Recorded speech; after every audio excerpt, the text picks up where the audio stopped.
Estamos aquí ya casi terminando la tercera hora del Suelta a la Olla de hoy, viernes 3 de febrero. Lo vamos a hacer con nuestra sección de internacional. No es habitual tener precisamente en esta sección al invitado aquí in situ, en nuestros estudios de Galavid y Ratia, en Gasteiz. Hoy vamos a hablar de la República Popular Democrática de Corea del Norte. Y tenemos con nosotros aquí en los estudios al delegado especial del Comité de Relaciones Culturales con el Exterior de Corea y presidente fundador también de la Asociación de Amistad con Corea del Norte, Alejandro Cao de Benós, al que ya saludamos y le agradecemos además que se haya acercado a nuestros estudios. Alejandro, buenos días, Egunon. Buenos días. Bueno.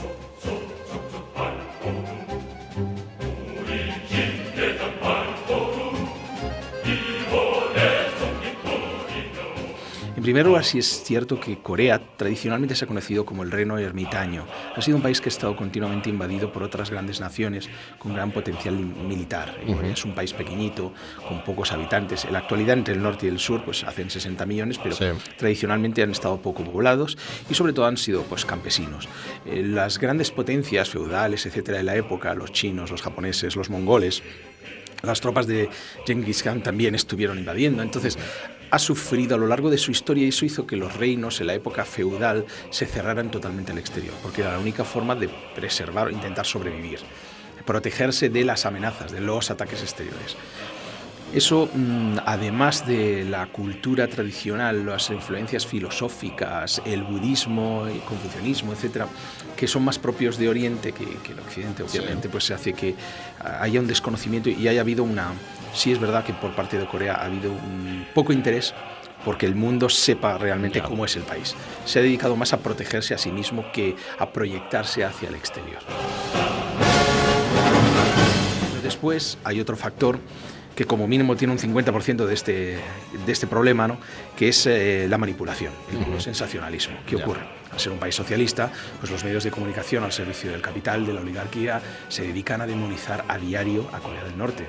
Corea del Norte está todavía en estado de guerra con los Estados Unidos desde el 1950. Estados Unidos no quiere firmar la paz, entonces, lógicamente, Estados Unidos usa su poder, su dinero, sus capacidades, pues para demonizar, intentar destruir a Corea mediante sanciones y aislándola del resto del mundo. Cualquier intento del país de acercarse, pues lo destruyen los diarios generalistas, ¿no? O las televisiones generalistas, demonizando y presentando una imagen totalmente irreal de la nación.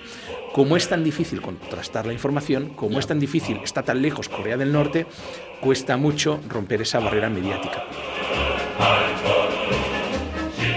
Hablando de lo que es la realidad de Corea, es un país que se proclama socialista, pero también con una ideología concreta, que es la ideología Juche. Sí.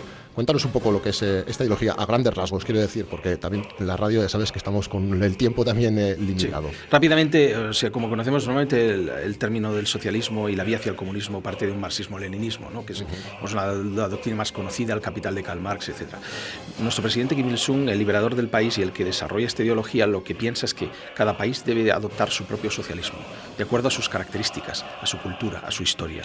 No se puede copiar, así como en la época soviética y el famoso conflicto sino-soviético entre el comunismo chino y el comunismo soviético. Habían países en la órbita de estas ideas, ¿no? O sea, imitaban a su hermano mayor o dependían de su hermano mayor, como Cuba, que dependía tan enormemente de la URSS. El presidente Kim Il-sung dijo que no. Teníamos que encaminarnos hacia la autosuficiencia, que el propio país produjera el máximo posible para no depender de ninguna potencia, independientemente de su ideología política, y desarrollar nuestro futuro y nuestra vía al socialismo al estilo coreano. Aunque el actual líder sea Kim Jong-un, está votado por una Asamblea Popular Suprema de 687 diputados y esos 687 diputados son electos por el pueblo. Cualquier persona mayor de 17 años puede votar y ser votado como parlamentario. Entonces, la mayoría de esos parlamentarios han decidido que Kim Jong-un continúe como esa cabeza social, que vuelvo a decir, no es el que lo decide todo. Él no está, de hecho, él es más un jefe de Estado representativo, es la cabeza más militar, sí que tiene la máxima autoridad militar, pero los asuntos del día a día se resuelven en la Asamblea, las leyes se pasan en la Asamblea.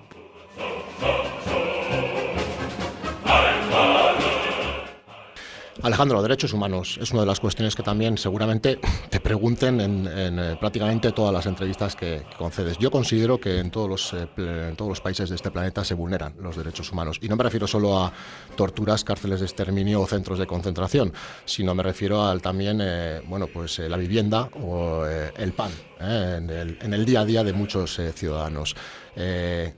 Decía que seguramente en muchas entrevistas te pregunten por ello. ¿Por qué crees que todavía se te sigue preguntando por ello en base a esos informes de algunos organismos internacionales, como Amnistía Internacional, por ejemplo, que hablan de determinadas situaciones en las cuales no se respetan, ya no sé si derechos humanos o derechos civiles y políticos en Corea del Norte? ¿Qué hay de cierto en todo ello o cómo os defendéis ante estas acusaciones? Bueno, es muy sencillo, es parte de la propaganda. Cualquier persona que investigue un poco sobre esas supuestas organizaciones, como Amnistía Internacional, Human Rights Watch, verá de dónde viene el dinero, ¿no?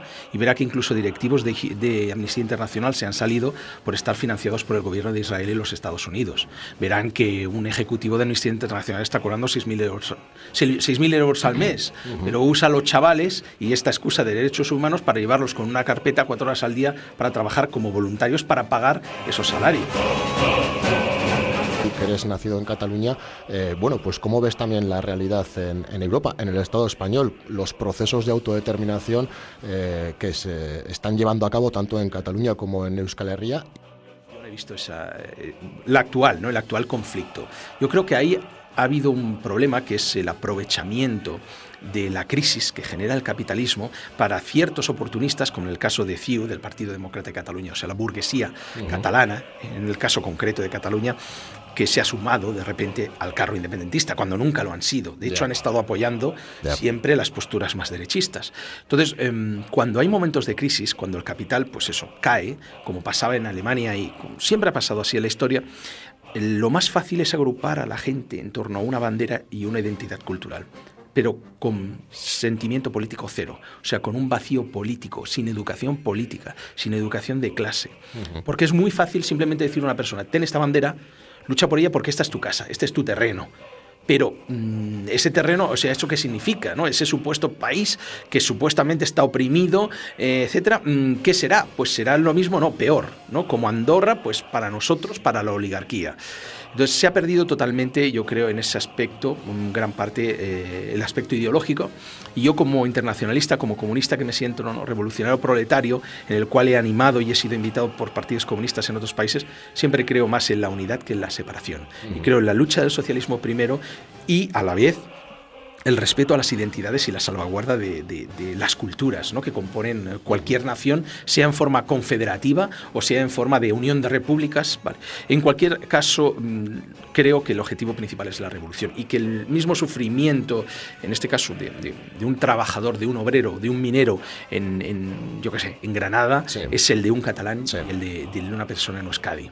Así que yo abogo más por eso y estoy en contra de estar dedicando tiempo a separarnos cada vez más y dividirnos, sino por la revolución.